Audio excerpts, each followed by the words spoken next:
In the turbulent aftermath of World War I, Germany was a nation in crisis.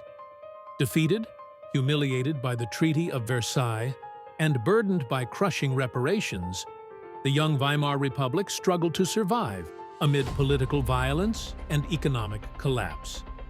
By 1923, hyperinflation had wiped out savings, faith in democracy was fragile, and extremist movements flourished on the promise of national revival. In this climate of fear and anger, a little-known radical politician named Adolf Hitler believed the moment had come to seize power by force. On the evening of November 8, 1923, Hitler and members of the Nazi Party stormed the Bürgerbräukeller, a large beer hall in Munich, where Bavarian leaders were addressing a crowd.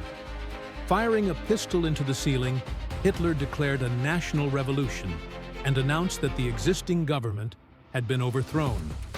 His plan was inspired by Benito Mussolini's successful march on Rome the previous year, and he hoped to rally the army, police, and conservative elites to his cause.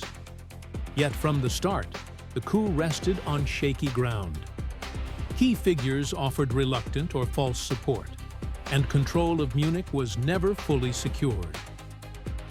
The following morning, November 9th, Hitler and his followers marched through the streets of Munich, attempting to seize power by force and symbolism. At the Feldherrnhalle, they were met by armed police. A brief but deadly exchange of gunfire ended the putsch in seconds.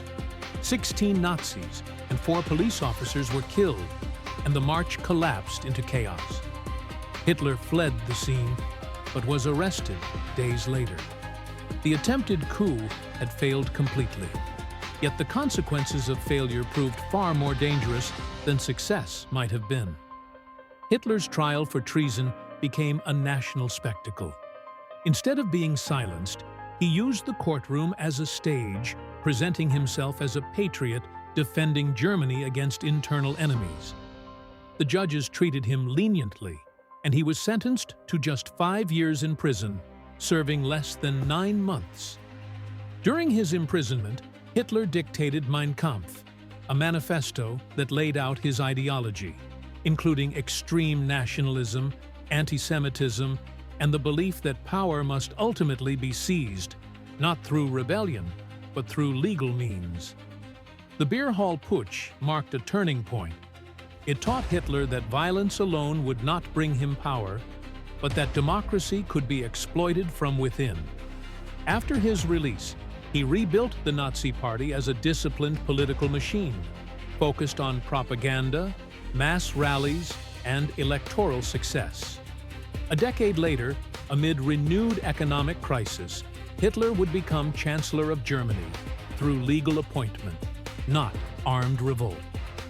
The events of November 1923 are often remembered as a clumsy failure, but history reveals their deeper significance. The beer hall putsch did not end a movement, it refined it. From the ruins of a failed coup emerged a strategy that would lead to dictatorship, war, and unprecedented destruction.